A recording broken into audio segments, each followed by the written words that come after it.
अल्हम्दुलिल्लाहि वस्सलातु अला अहलिहा अम्मा बाद फ़अऊज़ु बिल्लाहि मिनश शैतानिर रजीम बिस्मिल्लाहिर रहमानिर रहीम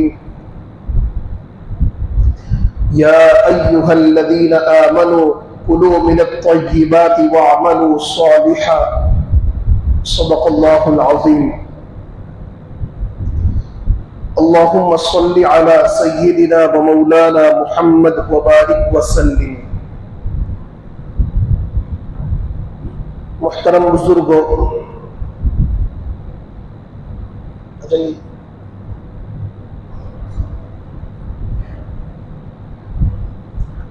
अजीज साथियों, मैंने आज से करीबन 2 हफ्ते पहले आप हजरात के सामने इमाम अबू दाऊद रहमतुल्लाहि ताला अलैह के मुताल्लिक अर्ज किया था कि उन्होंने अपनी किताब के अंदर 4800 अहादीस को जिक्र किया है और उन 4800 अहादीस का खुलासा सिर्फ 4 हदीसें हैं और इन चारों हदीसों के अंदर इस्लाम की जितनी बुनियादी चीजें हैं, अखलाक है, मामलात है, मुआशरत है, इबादात है, इन सारी चीजों को जमा कर दिया है। उसमें से सबसे पहली रिवायत मैंने आप हजरात के सामने जिक्र की थी, इन्नमल आमालु बिन्नियात। दूसरी रिवायत थी बिन हुस्नि इस्लामिल मर्इ तरकुहु मा ला यानी। इन दोनों चीजों की तफसील इससे पहले की मजलिस में गुजर चुकी है। आज तीसरी रिवायत की रोशनी में चंद बातें आपके सामने पेश करनी है।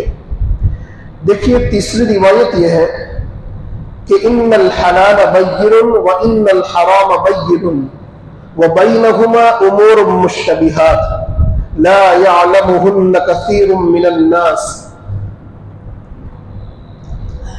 कि अल्लाह के नबी सल्लल्लाहु ताला अलैहि वसल्लम इरशाद फरमाते हैं कि हलाल भी वाज़ेह है, हराम भी वाज़ेह है।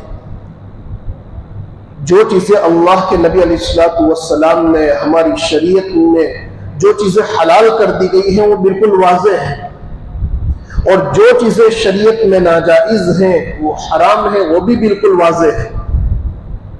और हम सब जानते हैं कि कौन सी चीज हलाल है, कौन सी चीज नाजाइज और हराम है। लेकिन कुछ चीजें ऐसी हैं कि जिनके बाप में शरीयत का कोई हुक्म वाज़ेह नहीं है, शरीयत का कोई हुक्म वाज़ेह नहीं है, तो उन चीजों के बाप में शरीयत का हुक्म यह है कि उलमाए दीन से, फुक़हाए इज़ाम से उस सिलसिले में मालूम करके जो है आदमी अमल करे। और जो इंसान इस बात में अपनी ख्वाहिशात के मुताबिक अमल करेगा, जिन उमूर के अंदर शरीयत का हुक्म न हलाल वाज़ेह है न हराम, बल्कि दोनों के दरमियान में है, जिसको शरीयत ने ये कहा कि वबैनहुमा उमूर मुश्तबिहात ला यअलमुहुन्न कसीरुम मिनन नास, के हलाल और हराम के दरमियान कुछ मुश्तबे चीजें हैं जिसको बहुत से लोग नहीं जानते।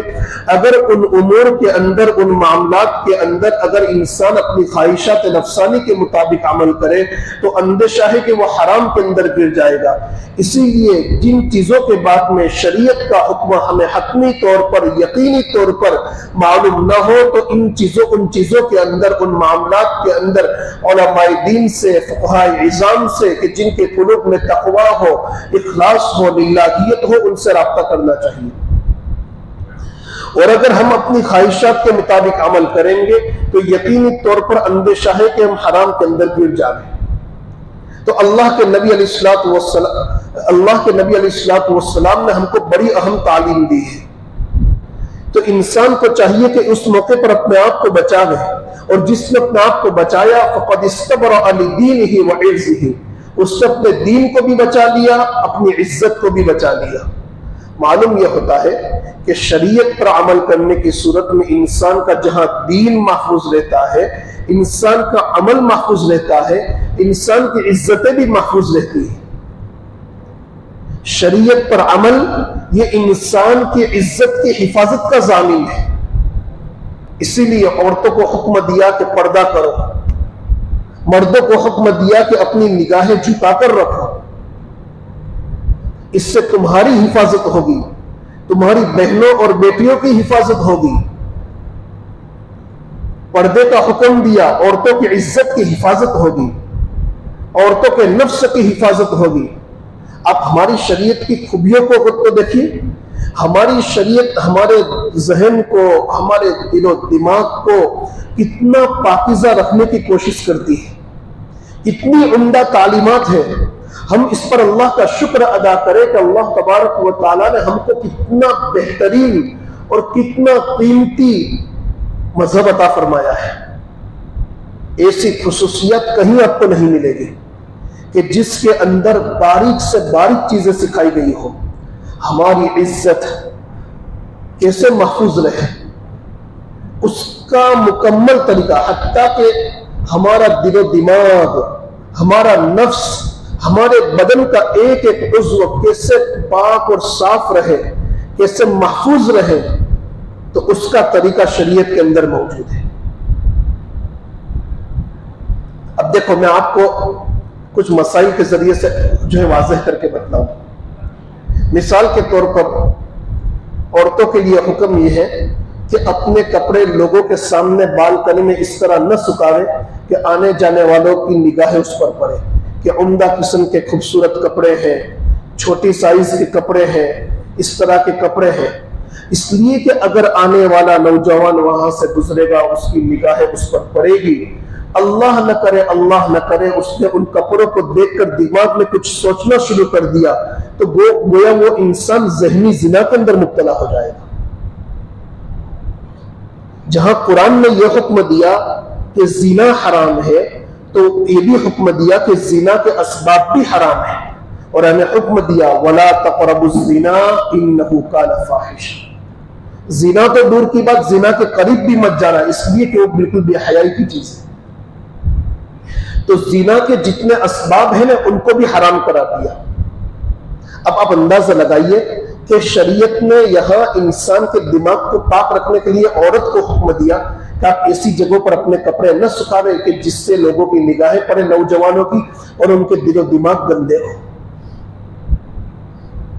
अगर कोई हमारी बहन के मुतालिक, हमारी बीवी के मुतालिक कोई अपने दिलो दिमाग में गलत बात सोच ले, इख्तियारन नहीं, गैर इख्तियारी तौर पर, ऑटोमेटिकली उसके दिल में कोई, हम इसको बर्दाश्त करेंगे?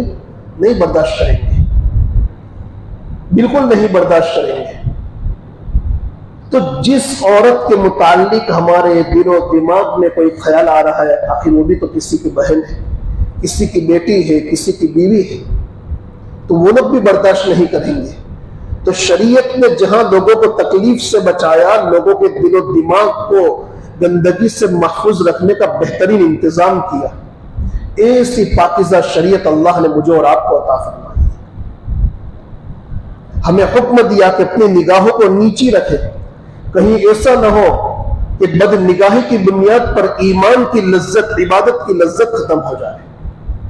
इसीलिए अल्लाह के नबी ने इरशाद फरमाया कि जो इंसान महज अल्लाह के खौफ की बुनियाद पर अपनी निगाह नीची कर लेता है, भाई रास्ते से जा रहा है, कोई बेपर्दा औरत आ गई, जवानी के जज्बात में इंसान का दिल ये चाहता है कि आज देख लो, बाद में तौबा कर लूंगा, लेकिन सिर्फ अल्लाह के खौफ की बुनियाद पर और यह समझकर कि मेरा अल्लाह मुझको देख रहा है और इस अमल से मेरा अल्लाह नाराज होता है, मेरे अल्लाह की लानत उतरती है, मैं अपने अल्लाह की रहमत से बहुत दूर हो जाता हूं। इंसान ये समझकर अपनी निगाहें झुका लेता है, थोड़ी देर के लिए, थोड़ा जो है बोझ उसके नफ्स पर पड़ेगा, थोड़ी मशक्कत होगी, झुका लेता है।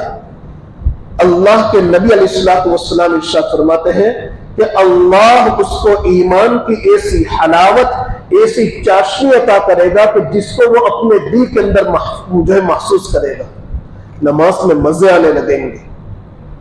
देखो कितनी, अगर नमाज में मजे चाहते हो, सजदों का सुरूर चाहते हो, ईमान की ताजगी चाहते हो, तो आप जो है बाहर की दुनिया में सिर्फ अपनी निगाहों को नीचे करके देख लो, अल्लाह के नबी के इस फार्मूले पर अमल करके देख लो। आपको नमाज में कैसा दिल लगता है, आपको ये एहसास होगा कि मेरे सजदे कबूल हो गए, मेरी नमाजें कबूल हो गई, मेरी दुआएं कबूल हो गई। आपको ये एहसास होगा, सिर्फ करके तो देखो। तो ये है, तो अल्लाह के नबी सल्लल्लाहु ताला अलैहि वसल्लम ने बहुत पाकीज़ा तालीमात मुझे और आपको अता फरमाई है। तो मैंने आपको क्या कहा कि थोड़ी देर हमारे नफ्स पर मशक्कत पड़ी, जिसका फायदा यह हुआ कि गुनाह से बच गए तो हमेशा के लिए हमारे नामाए आमाल में नेकियां दर्ज हो गई। और अगर गुनाह कर लेते तो गुनाह की लज्जत, बदनिगाही की लज्जत कितनी देर के लिए मिलती? 2 सेकंड के लिए। 2 सेकंड की लज्जत के खातिर हमेशा के लिए अपने नामाए आमाल में गुनाह दर्ज हो जाता। और यहां 2 सेकंड के लिए निगाह झुका ली, नफ्स पर मशक्कत और बार को बर्दाश्त कर लिया, तो इसकी वजह से हमेशा के लिए नामाए आमल में नेकियां दर्ज हो गई, अल्लाह का कुर्ब नसीब हुआ, इबादत की लज्जत नसीब होगी, तिलावत की हलावत नसीब होगी, सजदों का सुरूर और मजे नसीब होंगे, ईमान की ताजगी नसीब होगी। कितने फायदे हैं। तो ये हमारी बड़ी पाकीज़ा शरीयत है। अब इस शरीयत के अंदर हमें हुक्म यह दिया है कि शरीयत में जो चीजें हलाल वाज़ेह कर दी है उसके मुताबिक उसको अपनावे, जो चीजें हराम कर दी है उससे अपने आप को बचावे, और जिन चीजों के दरमियान आपको कोई वाज़ेह हुक्म मालूम न हो तो उलमाए दीन से राब्ता करे, फुक़हाए इज़ाम से राब्ता करे कि जिनके क़ुलूब में इखलास हो, लिल्लाहियत हो, तक़वा हो। और उसके बाद एक आखिरी रिवायत उन्होंने पेश फरमाई। वो आखिरी रिवायत यह है कि ला युमिनु अहदुकुम हत्ता युहिब्ब लि अखीहि मा युहिब्बु लि नफ्सी, कि तुम में से कोई आदमी उस वक्त तक मोमिन नहीं हो सकता जब तक कि वो अपने भाई के लिए उसी चीज को पसंद न करे जो अपनी जात के लिए पसंद करता है, जो अपनी जात के लिए पसंद करता है। देखो, इन्नमल आमालु बिन्नियात, इखलास वाली रिवायत, उसके अंदर इबादत को अल्लाह ने जिक्र फरमाया। दूसरी रिवायत मैंने आपके सामने जो जिक्र की थी कि मिन हुस्नि इस्लामिल मर्इ तर्कुहु मा ला यानी, कि इंसान के इस्लाम की खूबियों में से यह है कि वो लायानी और बेहुदा बातों को छोड़ देवे, जिसमें न दीन का फायदा वाबस्ता हो न दुनिया का फायदा वाबस्ता हो। इसमें अखलाक को जिक्र फरमाया। और तीसरी रिवायत कि हलाल भी वाज़े है, हराम भी वाज़े है, और उन दोनों के दरमियान कुछ मुश्तबे चीजें हैं जिनको अक्सर लोग नहीं जानते। इस रिवायत के अंदर अल्लाह के नबी ने मामलात को बयान फरमाया। और ये जो चौथी रिवायत है उसके अंदर मुआशरत को जिक्र फरमाया है कि हमें समाज में कैसे रहना है। तो समाज का तज़किरा इस रिवायत के अंदर है। इसको थोड़ा खुलकर समझ लीजिए कि देखो, अल्लाह के नबी अलैहिस्सलातु वस्सलाम इरशाद फरमाते हैं कि ला युमिनु अहदुकुम हत्ता युहिब्ब लि अखीहि मा युहिब्बु लि नफ्सी, कि तुम में से कोई आदमी उस वक्त तक कामिल ईमान वाला नहीं हो सकता जब तक कि वो अपने भाई के लिए उसी चीज को पसंद न करे जो अपने लिए पसंद करता है, अपने लिए उम्दा चीजें पसंद करता है, और उसका भाई भूखा और प्यासा मर रहा है, उसके पास जो है खाने पीने का इंतजाम नहीं, ईद के दिन खुशियां मनाने के लिए उसके पास कोई इंतजाम नहीं, उनकी औलादें जो है भूखी मर रही है, उनकी औलादें जाये हो रही है, कोई यतीम बच्चे के आंसू पूछने वाला नहीं, और हम खुशियां मनाते रहे। मेरे भाइयों, एक मुसलमान का शेवा नहीं, मुसलमान की आदत नहीं। आज हमारी आदतें बिगड़ चुकी है। माफ कीजिए, मेरे जुमले कुछ सख्त हो सकते हैं, लेकिन वल्लाह मैं कह रहा हूं, मेरे दिल में एक दर्द है, मैं आपसे बांटना चाहता हूं। बस मेरी जिम्मेदारी है कि ये बातें मैं आपको वाज़ेह तौर पर बतला दूं, ताकि मेरी जिम्मेदारी से सुबुकदोश हो जाऊं। वरना कल मैदान क़यामत में मेरा अल्लाह मुझसे सवाल करेगा कि हाँ, तू सांगली गया था, इन लोगों ने तेरी इज्जत की, रोजाना उनकी दावतें खाई, लेकिन वो लोग जिस नाफरमानी के अंदर मुब्तला थे, जिस रस्म रिवाज के अंदर मुब्तला थे, उस पर तूने उन लोगों को मुतनब्बे नहीं किया। कल मैदान क़यामत में मेरा अल्लाह मेरी पकड़ कर सकता है। इसलिए मैं किसी के खौफ के बगैर, बगैर किसी झिझक के, बगैर किसी हिचकिचाहट के, आज की आखिरी जुमा की, चूंकि मेरी यहाँ की आखिरी जुमा है, इसलिए मैं वाज़ेह तौर पर चंद बातें आपके सामने खोलकर जिक्र कर देना चाहता हूँ, और साथ साथ अल्लाह से ये दुआ करता हूँ कि इस मजमे के अंदर जो है मासूम बच्चे भी हैं, नौजवान भी हैं, बूढ़े भी हैं, सफेददारी वाली भी हैं, हुफ्फाज और उलमा भी हैं। मैं दुआ करता हूं कि अल्लाह तबारक व तआला जो है ये हमारे यहाँ इस मुआशरे के अंदर हिदायत की हवाएं चला दे, शरीयत को 100% कायम फरमा दे। उम्मीद है कि इन लोगों की बरकत से ये दुआ जरूर कबूल होगी और बहुत जल्द अल्लाह तबारक व तआला हमारे इस मुआशरे को, हमारे इस पूरे समाज को, इस पूरी सोसाइटी को, इस पूरे इलाके को अल्लाह तबारक व तआला जो है ये अल्लाह के नबी अलैहिस्सलातु वस्सलाम की तालीमात का एक अमली नमूना बना देगा इंशाअल्लाह। बहुत दर्द दिल के साथ मैं आपके सामने चंद बातें रख रहा हूं। आप अल्लाह के नबी की रिवायत पर गौर कीजिए। अल्लाह के नबी ने फरमाया कि कामिल मोमिन होना चाहते हो अपने भाइयों का ख्याल करो। हाथ उठाकर बताइए कौन कामिल मोमिन होना चाहता है, कौन कामिल मोमिन बनना चाहता है? उठाइए हाथ। हर इंसान की तमन्ना है कि मैं कामिल मोमिन बनूं, और जो कामिल मोमिन बनेगा अल्लाह के नबी उससे मोहब्बत फरमाते हैं, और जिससे अल्लाह के नबी मोहब्बत फरमाते हैं अल्लाह उससे मोहब्बत फरमाते हैं। इसीलिए मेरे भाइयों, मेरी आपसे बहुत आजीज़े के साथ दरखास्त है कि अपने भाई के लिए ऐसी चीज पसंद करो कि जिससे उसको राहत मिले, उसका दिल न दुखे। अब जो है चंद बातें थोड़ी वजाहत के साथ सुन लीजिए। सबसे पहला मामला मैं आपके यहां लेता हूं, शादी ब्याह का मामला। शादी ब्याह का मामला आज आमतौर पर कई इलाकों के अंदर इस तरफ के एक माहौल ये बन चुका है कि लोग शादी के लिए तो बड़ा इंतजाम करते हैं, शादी के साथ साथ मंगनी के लिए, मंगनी को अंजाम देने के लिए एक बहुत बड़ा इंतजाम करते हैं, हॉल बुक करवाते हैं और मर्द और औरत दोनों को एक साथ में बिठाते हैं। मेरे भाइयों, शरीयत में इसकी कतई इजाजत नहीं। अल्लाह ने आपको जो मालो दौलत दी है ना, कल मैदान कयामत में अल्लाह ताला उसके मुतालिक 2 सवाल करेगा। अल्लाह के नबी का फरमान है कि इब्ने आदम के कदम कल मैदान कयामत में अपनी जगह से हट नहीं सकते जब तक के उससे 5 चीजों के मुतालिक सवाल न कर लिया जाए। उनमें से 2 सवाल माल के मुतालिक है कि अल्लाह के नबी अलैहिस्सलातु वस्सलाम इरशाद फरमाते हैं कि मिन अयना इक्तसबहु व फीमा अनफक़हु, कि ये माल कहां से कमाया, हलाल रास्ते से कमाया या हराम रास्ते से कमाया। और दूसरा सवाल होगा कि व फीमा अनफक़हु, इस माल को कहां खर्च किया, अल्लाह की रजामंदी वाले कामों में सर्फ किया या नाराजगी वाले कामों में, और फजूल खर्ची वाले कामों में, बेकार के कामों में सर्फ किया है। तो अल्लाह ने कुरान में साफ फरमा दिया, इन्नल मुबद्दिरीन कानू इख्वान शयातीन, वो शैतान के भाई। अब हम अल्लाह के वली और अल्लाह के दोस्त बनना चाहते हैं या शैतान के भाई बनना चाहते हैं, हर इंसान खुद फैसला करे। बराए मेहरबानी मंगनी इस तरह मत करो, मंगनी के लिए हॉल बुक मत करवाओ।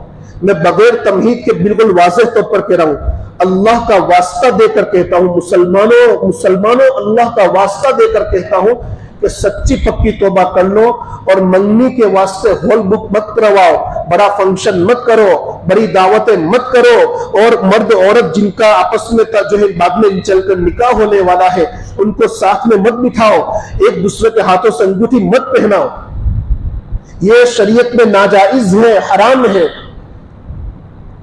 मंगनी होने के बाद भी निकाह होने से पहले वो दोनों आपस में एक दूसरे के लिए अजनबिया है, उनको मैसेज करना भी हराम है, फोन पर बातें करना भी हराम है, उनके मुतालिक सोचना ये ज़हनी जिना है, उनको टच करके उनके जो है अंगूठी पहनाना ये हाथों का जिना है। ये हराम काम जब हम शादी से पहले करेंगे ना तो उसका नुकसान ये होता है कि शादी से पहले जब हमने गुनाह और नाफरमानी के काम कर लिए तो इसकी बरकत से शादी के बाद की जिंदगी अल्लाह ताला कड़वी तक बना देता है, आपस में लड़ाई झगड़े होते हैं। अब मैं आपको बताऊं, एक एक नहीं 50 वाकयात मेरे सामने आते हैं कि शादी को 6 महीने नहीं हुए मियां बीवी के दरमियान झगड़ा हो गया, सास बहू का झगड़ा हो गया, शोहर की बहन और बीवी का झगड़ा हो गया, और बाज़ लोगों को यहाँ तो 1 साल नहीं होने पाता, अभी वो औरत हामिला है या बच्चा छोटा है और तलाक तक नौबत पहुंच गई। एक घर में झगड़े क्यों पैदा हुए? शैतान की इतनी हिम्मत और जुर्रत कैसे हुई कि जिस चीज के लिए आपने लाखों रुपए सर्व कर दिए थे, उस रिश्ते को जो है आसानी के साथ तोड़ देने। जहां हमने शादी में हर चीज को जो है हर एक को राजी करने की कोशिश की, अल्लाह और उसके रसूल को नाराज किया है, उसका वबाल भुगतना पड़ रहा है। कोई मामूली चीज नहीं है मेरे भाइयों, कोई मामूली चीज नहीं है। अपने आप की और अपनी औलाद की जिंदगी को अल्लाह के वास्ते बर्बाद मत करो। आपको मैं एक बात कहता हूं, शादी के अंदर आप हॉल बुक करवाते हैं, एक हॉल के उस हॉल के अंदर आपका काम कितनी देर का रहता है? 6 घंटे 7 घंटे का काम। उसके वास्ते आप एक हॉल के वास्ते 40-50 हजार रुपए दे देते हैं। जो डेकोरेशन करने वाला होता है उसको आप 20-30 हजार रुपए 40 हजार रुपए दे देते हैं। आपके साथ 70 हजार रुपये गैर के हाथ में 2 मिनट में चले जाते हैं और लोग उठकर चले जाएंगे, खाना खाकर चले जाएंगे। अब वो 60-70 हजार रुपये जिसके हाथ में गए, ना वो उसकी ज़कात अदा करेगा, ना सदका उस पर वाजिबी को वो निकालेगा, न उससे लोगों की मदद करेगा, और आपके पैसे वैसे ही जाया हो गए।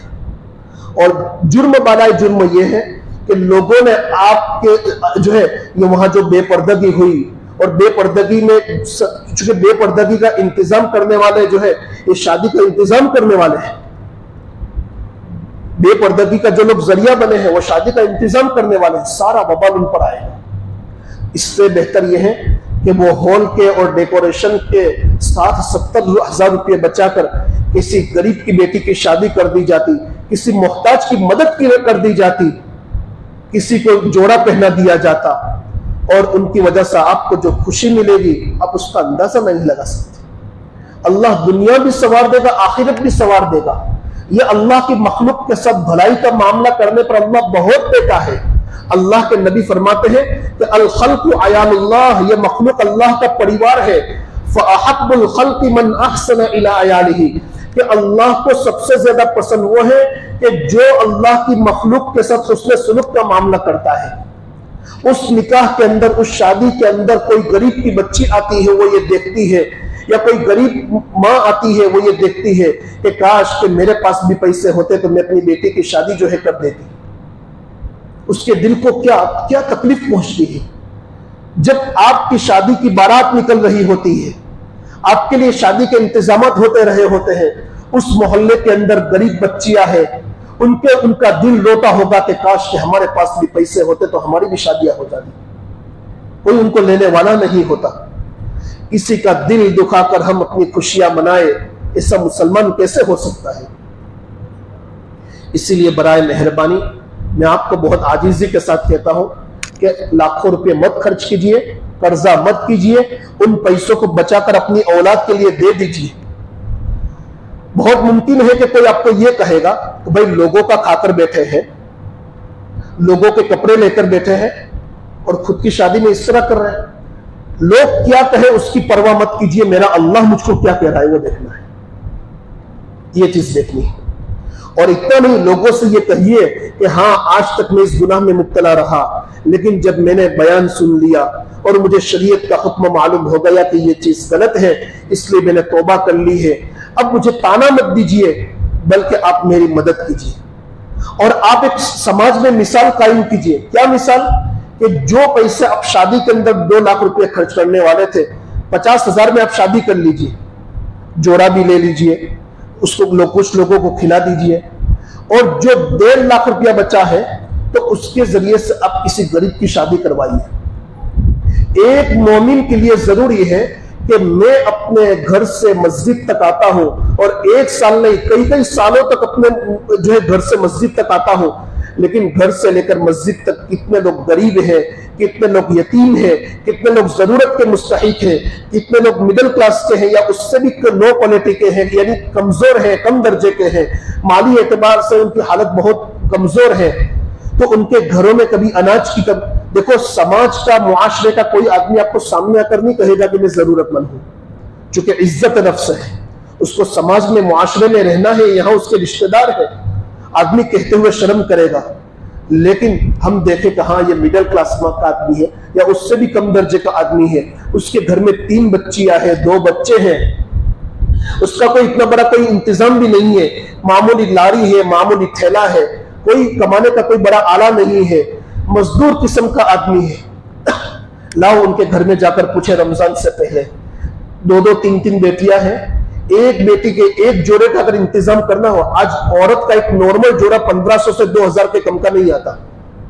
नॉर्मल जोड़े की बात कर रहा हूं मैं, शादी में पहनने वाला जोड़ा तो करीबन 3-4 हजार से कम का नहीं आता, थोड़ा हाईफाई किस्म का।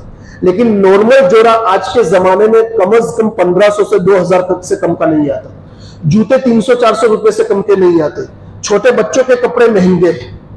आपने जो है रमजान से पहले किसी घर में जाकर यह कहा कि आपकी 3 बच्चियां हैं, आपके हालात कमजोर है, बस ये बात हम दोनों जानते हैं, आपकी 2 बच्चियों का खर्चा मैं उठा लेता हूं, उनके जोड़े का इंतजाम ईद के दिन के लिए मैं कर देता हूं। ये कहिए, ये करने के काम है मेरे भाइयों। देखो मैं आपको एक बात बताऊं, आजकल हर एक के मोबाइल में ये न्यूज होगा, और आज ये बात कसरत से आम हो चुकी है, उसकी वजाहत करने, मुसलमान लड़कियां कितनी जा रही है, कितनी इस्लाम छोड़कर जा रही है, क्यों गैरों के हाथ में हाथ दे रही है। क्या मुसलमानों के पास खूबसूरत लड़के नहीं है? क्या मुसलमानों के पास अच्छे कारोबार वाले इंटेलिजेंट हजरात नहीं है?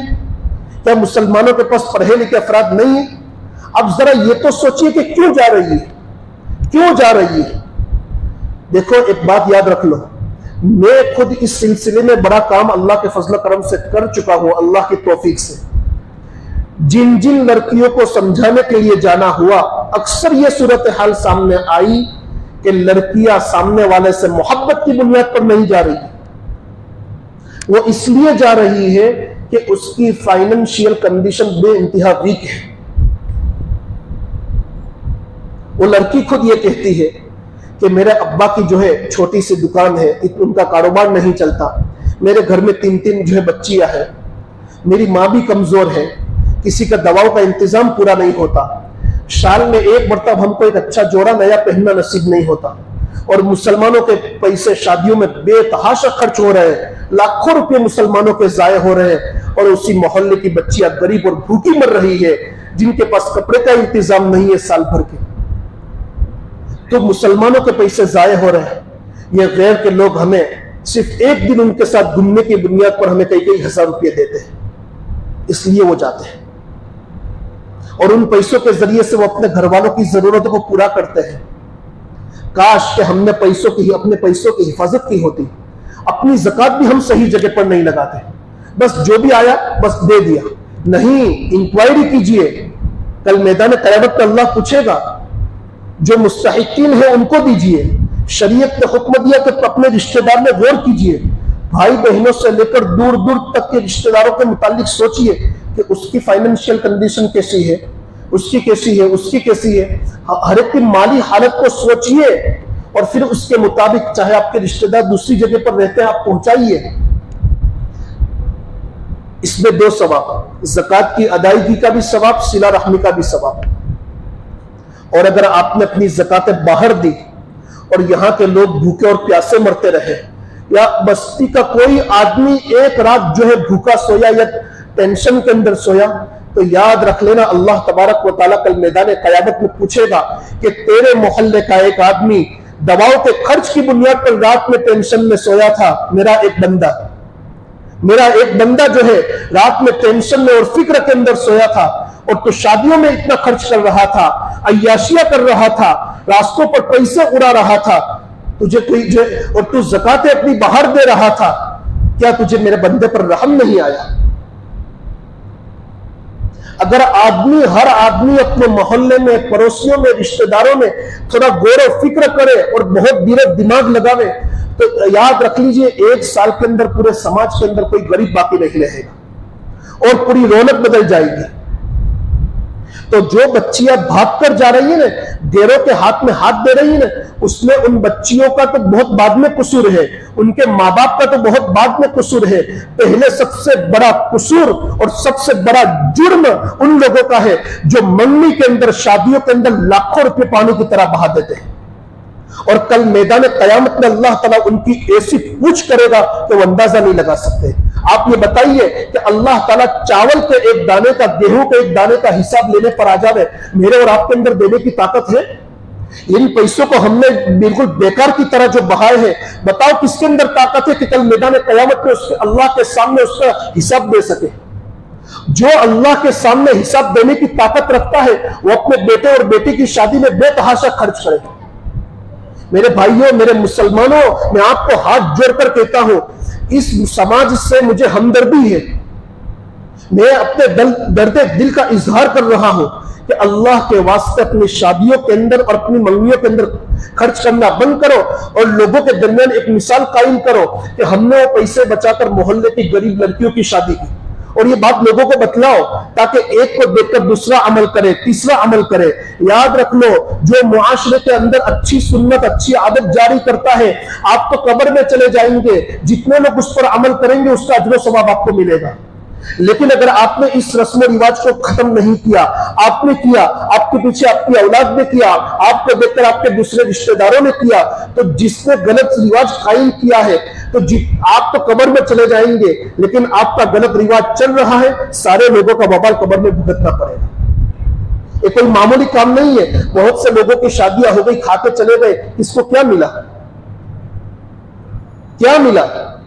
इसीलिए मैं आपसे बहुत गुजारिश करता हूं कि लाखों रुपए को बचाओ, ये माल अल्लाह की बड़ी नेमत है और गरीबों और कमजोरों पर सर्फ करो। एक बात, चूंकि आज बात थोड़ी ज्यादा हो रही है, लेकिन मैंने इजाजत ले ली है, चूंकि मेरी आखिरी जुमा है और काफी लोगों ने मुझे कहा है कि आप कोई कुछ बातें खुलकर कह दीजिए, इसलिए माफी चाहता हूं कि और 5-7 मिनट ले रहा हूं। दूसरी बात यह है कि देखो, ये मेरी बात सिर्फ इस मस्जिद के हिसाब से नहीं है, ये मेरी बात लोगों तक पहुंचाओ, लोगों तक पहुंचाओ, ये शरीयत की बात है। एक दूसरी बात मस्जिद के इमाम और मुअज्जिन के उन्वान से, और ये भी इसी मस्जिद के उन्वान से नहीं बल्कि हर जगह के एतबार से है। वो बात यह है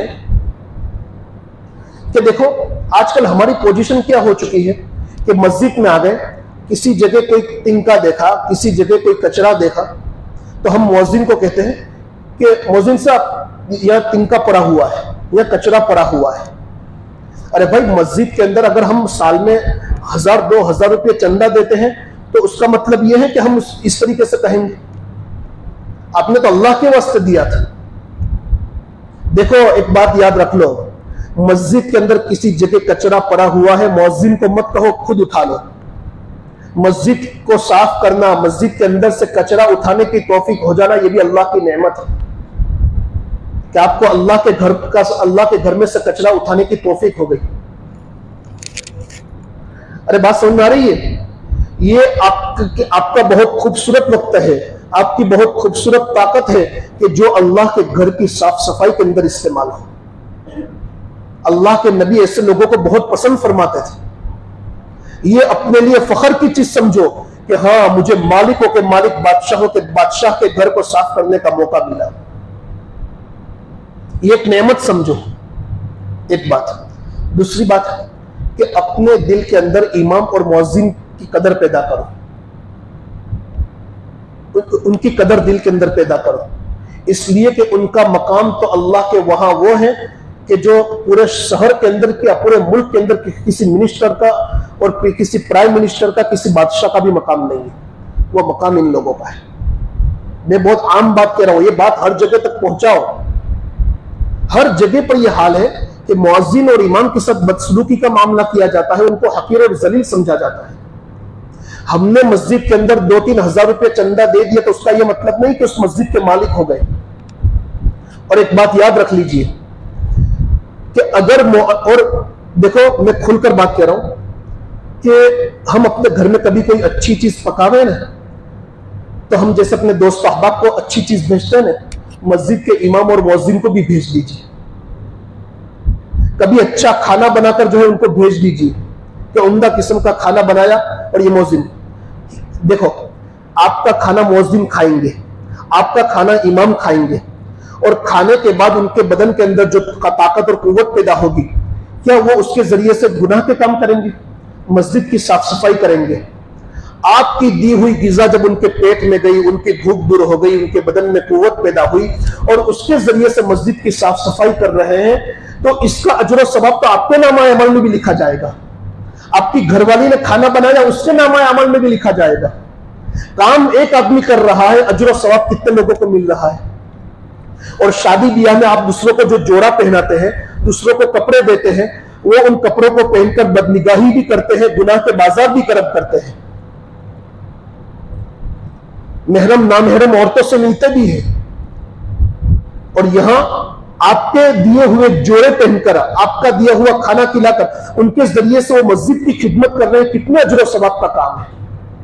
और एक बात याद रख लेना, हर आदमी को चाहिए कि मस्जिद के मुअज्जिन की और इमामों की पोजीशन आज पूरी दुनिया के अंदर बहुत कमजोर है। कभी बंद मुट्ठी उनको कुछ दे दिया करे। याद रख लेना, अगर मुअज्जिन जो है ना, देखो एक मजदूर भी आज दिन में 500 रुपए कमा लेता है। और याद रख लेना, मस्जिद के मुअज्जिन और इमाम की जिम्मेदारी सिर्फ ट्रस्टी की नहीं है, मस्जिद के एक एक फर्द की है। इसलिए कि मस्जिद के अंदर सिर्फ ट्रस्टी लोग नमाज पढ़ते हैं, सारे लोग नमाज पढ़ते हैं।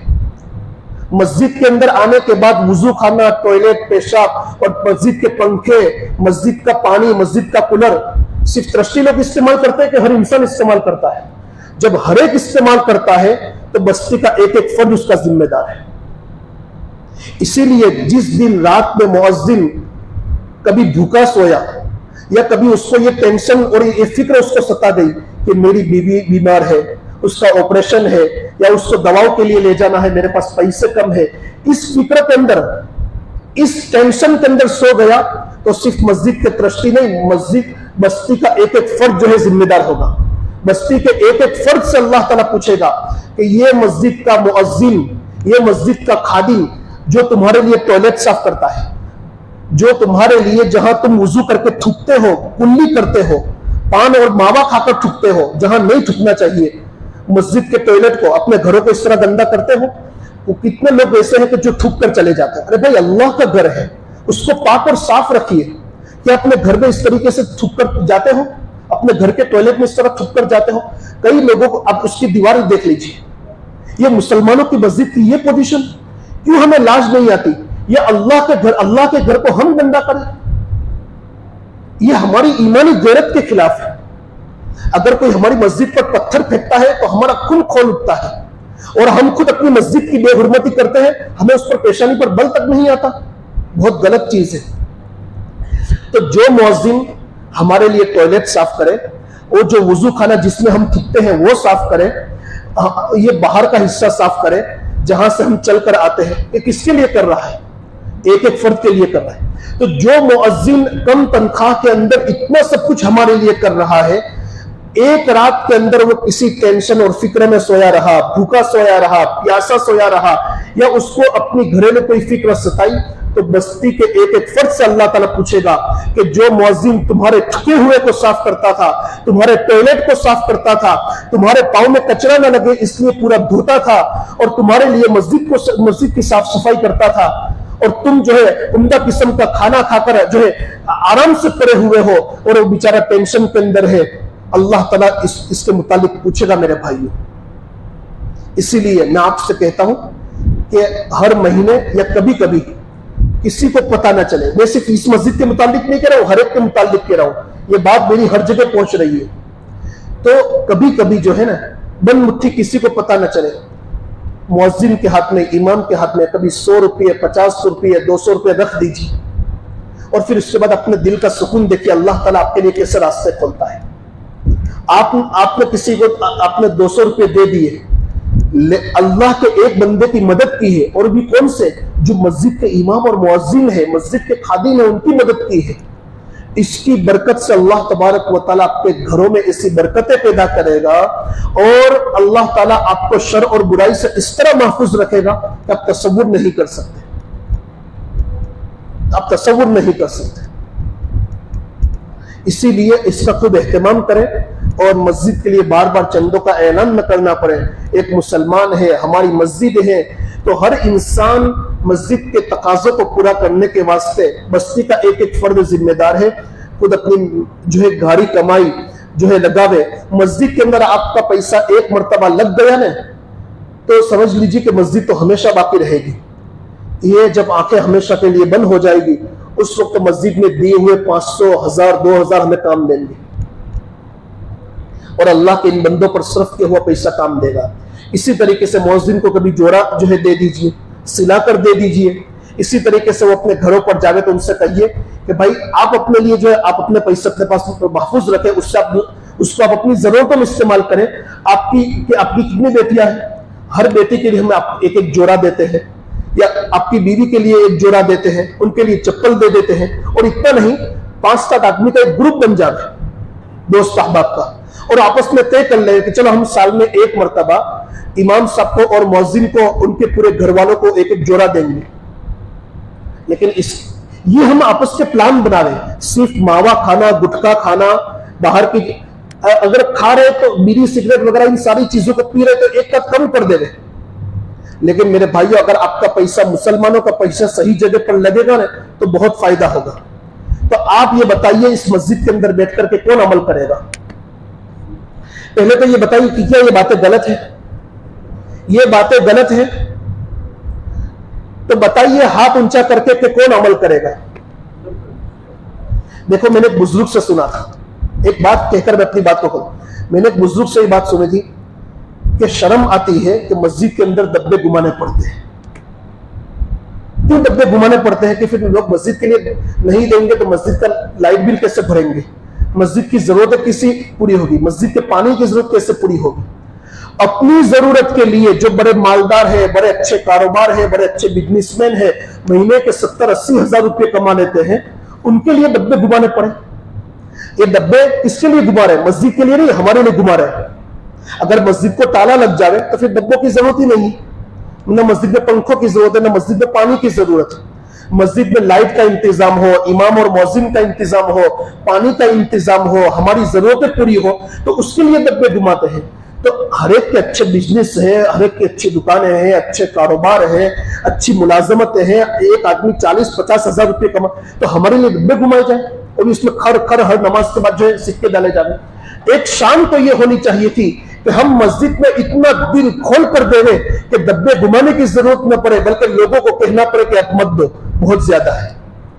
एक जज्बा मोमिन के अंदर होना चाहिए, ये यकीन के साथ देवे कि अल्लाह के रास्ते में और अल्लाह के घर में देंगे, जाये नहीं होगा। ये शर्म की चीज है।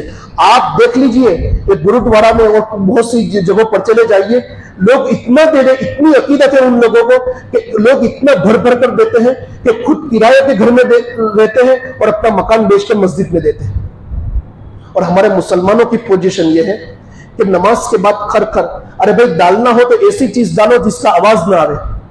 हर आदमी 20 रुपए भी डालेगा तो महीने के अंदर उसके जो है एक काफी रकम मस्जिद के अंदर जमा होगी। हम मस्जिद का लाइट इस्तेमाल करते हैं, मस्जिद के पंखे इस्तेमाल करते हैं, मस्जिद के अंदर मस्जिद का पानी हम पीते हैं। तो एक महीने के अंदर जो है हम 50, 100, 200 रुपए मस्जिद के अकाउंट में नहीं डाल सकते। बहुत बुरी चीज है। हम चाहे तो अपनी चाय कम कर दे रहे, अपना मावा और गुटखा और बीड़ी और सिगरेट कम कर दे रहे, लेकिन मस्जिद के अकाउंट के अंदर जो है ना ये रकम अपनी जरूरतों को पूरा करने के लिए डालें। और एक बात याद रख लेना, हम इमाम और मुअज्जिन को नहीं देंगे या मस्जिद के अंदर रकम नहीं देंगे ना तो अल्लाह ताला मोहताज नहीं है, अल्लाह का काम है, अल्लाह पूरा करके रहेगा। लेकिन ये हमारे लिए खुशकिस्मती की बात है कि हमारी सलाहियत और हमारे पैसों को अल्लाह ताला इस नेक काम के लिए इस्तेमाल कर लेगा। इसलिए हर इंसान अमल करेगा। कौन कौन अमल करेगा? हाथ ऊंचा करके बताओ। अल्लाह के घर में वादा करो। मैं दुआ करता हूं, देखो इतना सारा मजमा है, मैं दुआ किसी के न किसी आमीन कबूल होगी इंशाअल्लाह। मैं दुआ करता हूं कि अल्लाह ताला आपकी हिफाजत फरमावे, आपके घर वालों की हिफाजत फरमावे, आपके ईमान के अंदर बरकत पैदा फरमावे, आपके माल के अंदर बरकत पैदा फरमावे, आपके रिस्क के अंदर बरकत पैदा फरमावे, और आपके कारोबार को, आपके घरोबार को, आपकी एक एक चीज को अल्लाह ताला नजर बद से हिफाजत फरमावे, हासिदीन के हसद से, शरारत पसंदों के शर से हिफाजत फरमावे, और हम तमाम को सुन्नत रसूल सल्लल्लाहु तआला अलैहि वसल्लम पर चलने की तौफीक रहमत फरमावे। व आखिरु दावाना अल्हम्दुलिल्लाहि रब्बिल आलमीन।